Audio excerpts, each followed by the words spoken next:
What's up, everyone, and welcome back to another episode of Pass or Play. My name's Kevin, aka the Muffin Man, and today we're taking a look at the recently released Nickelodeon All Star Brawl, developed by Ludosity and Fair Play Labs and published by Game Mill Entertainment. Now, full disclaimer, I wanted to do this review last week, maybe 2 weeks ago, depending on when this review comes out. But the game I got on Xbox was essentially broken. And maybe you've seen other reviewers say this. I know Miles Dompier from Windows Central, him and I have been talking on Twitter about how the game was broken. I was giving him updates, what the devs were saying.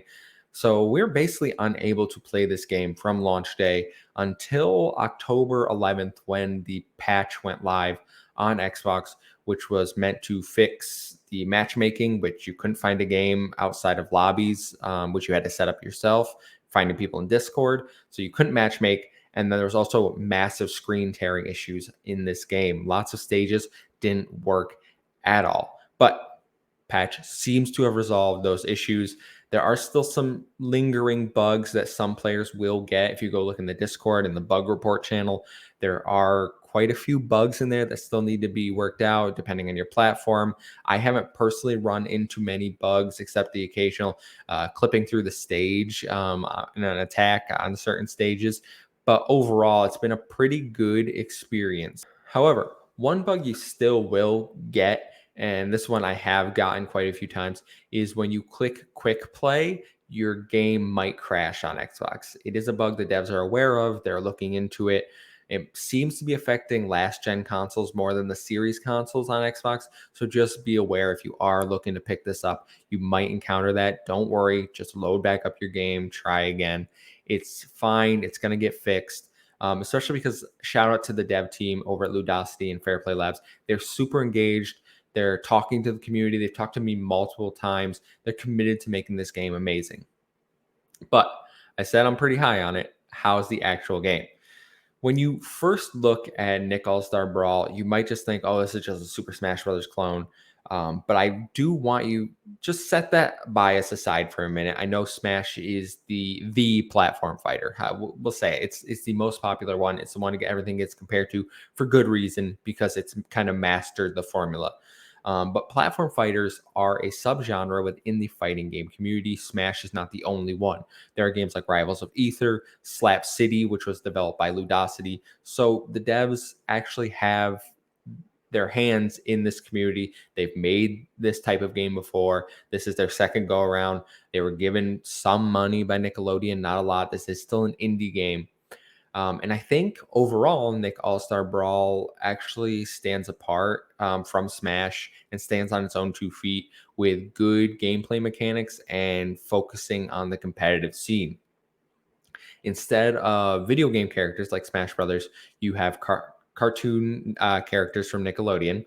Popular characters like SpongeBob, Patrick, Sandy, the Teenage Mutant Ninja Turtles, they all make appearances. But you also get throwbacks to us 90 kids like Ren and Stimpy, Powdered Toast Man, Oblina from, Ren and Stimpy, and Real Monsters. They all make an appearance, along with some other Nicktoons. You got the Avatar characters. So they really do encompass decades of Nickelodeon characters here with more characters on the way.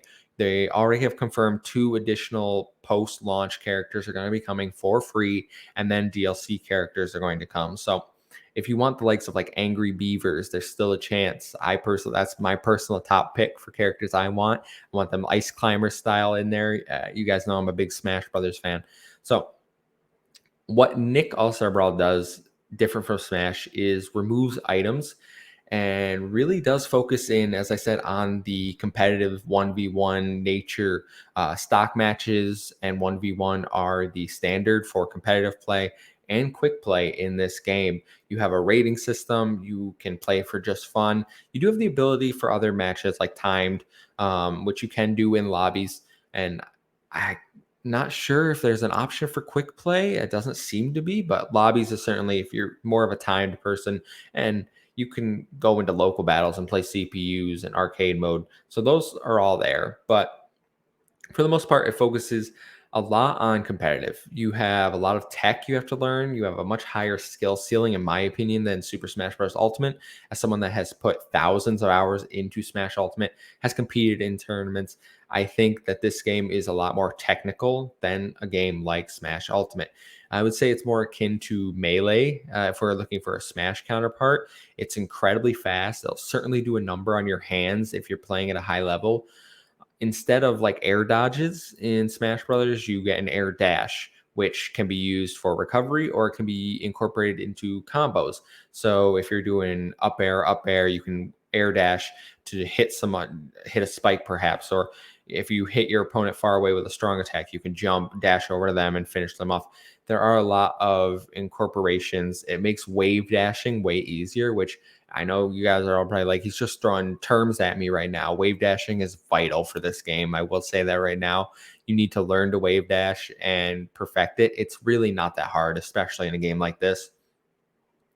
I will say the controls do take some getting used to, especially if you come from a platform fighting game like Smash Brothers, where you can jump with a stick or you can jump with a button. You can hold for smash attacks. There are smash attacks. They're called heavy attacks in this game, but you don't hold a direction and a button.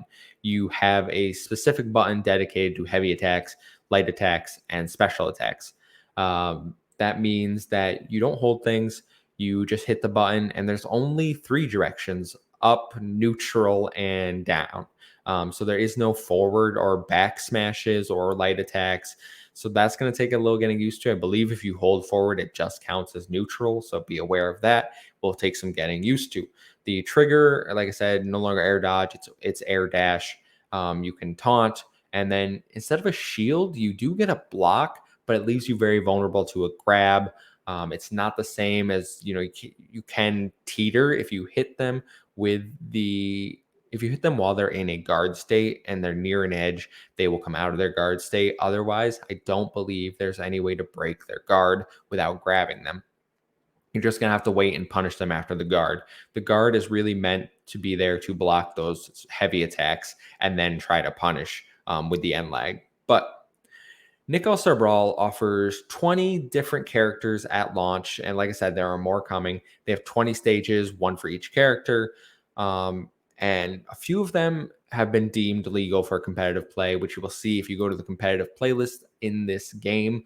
The devs have handpicked the stages that they're like, okay, these are the legal stages for tournaments.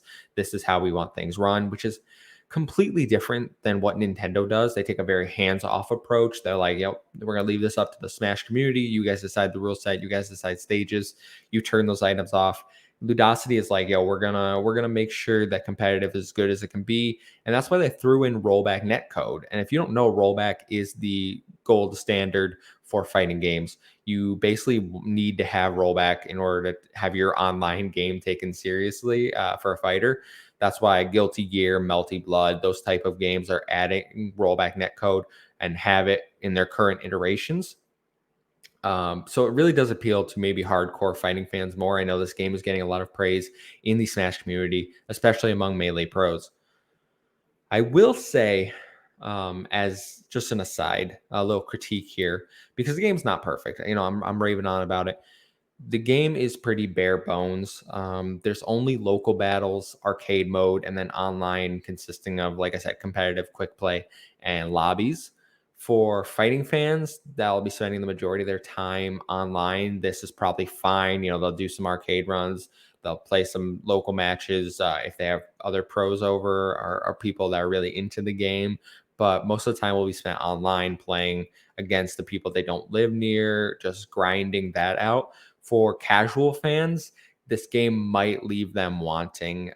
They can play arcade mode. There's difficulties. They can do speed runs. They can obviously play with their friends.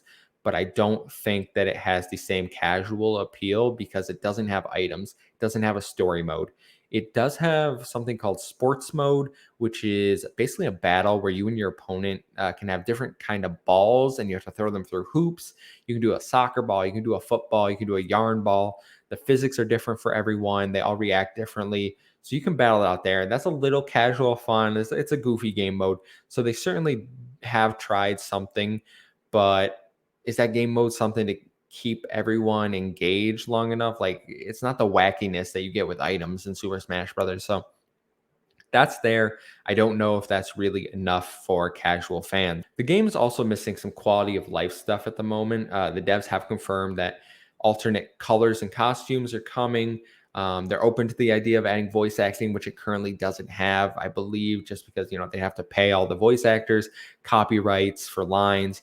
That stuff is expensive. Nickelodeon did not give them a big budget, as I mentioned, so they really couldn't afford to do that. Maybe with game sales they can, but those are just two of the big ones that I've noticed. And there are smaller things like you can't save your control scheme. So every time you load up the game, you do have to reset your controls. I'm sure that's going to get fixed. That's kind of like an essential thing, having your controls tied to your tag. But I'm not overly concerned about the state of the game right now. I think it's good. It's getting a good reception. It seems popular. People are having tournaments for it already. I'm not having any issues finding matches on Xbox. It is on sale currently for $40 with a discount. There's a launch discount on every platform. Crossplay is a thing that I think, since we're speaking of other platforms, crossplay is basically essential for the longevity of this game. The devs said they're open to it, which is great to hear. I do think that because of the Xbox issues, maybe Game Pass is something they will need to have down the road to get back the players they may have lost with the, launch week issues that have now been resolved. Game Pass could bring in a bunch of new players to this game that maybe don't want to spend $40 or $50 after the promotion ends. But crossplay, I think, is essential. We're going to need the community to be able to play together, Xbox with a PC, PlayStation, Switch, even if it's certain subsections. Maybe Xbox plays with PC, maybe Xbox, Switch, and PC play together, maybe just Xbox and PC. PlayStation, I hear, is a little rough in terms of player base right now for certain people. But with Sony's stance on crossplay, who knows if they can really get that up on PlayStation? I would love it. I think that would be a great move. Just have everyone playing together. But crossplay is certainly needed among player bases going forward. So overall, I've enjoyed my time with Nickelodeon All Star Brawl. If you're a fan of these types of games, looking for something fun to play, I would say pick it up. It is on sale for $40, like I mentioned. But I completely understand if you want to hold off. I'm not going to give this a pass or play rating yet. I do think it's a little early for that. I can't say it's a full go get this. Everyone should be playing this game because it is missing quality of life features, as I mentioned. But I don't think it's a pass either because the gameplay is fantastic. It is a lot of fun. And I think there's a lot here to build on. So for me, it's maybe a wait and see unless you really like it. But I definitely think at some point you should pick it up, whether it comes to Game Pass, whether it goes on sale.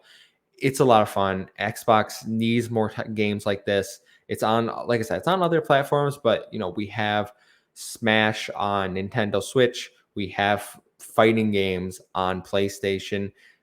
Xbox really needs a fighting game, and this could be it. So if you're going to get it anywhere, support the Xbox community, support fighting games on Xbox. Pick this up over there if you're going to get it. That's all I got to say. Other than that, if you like the review, make sure to like, share, subscribe, and I will see you guys next time. See ya.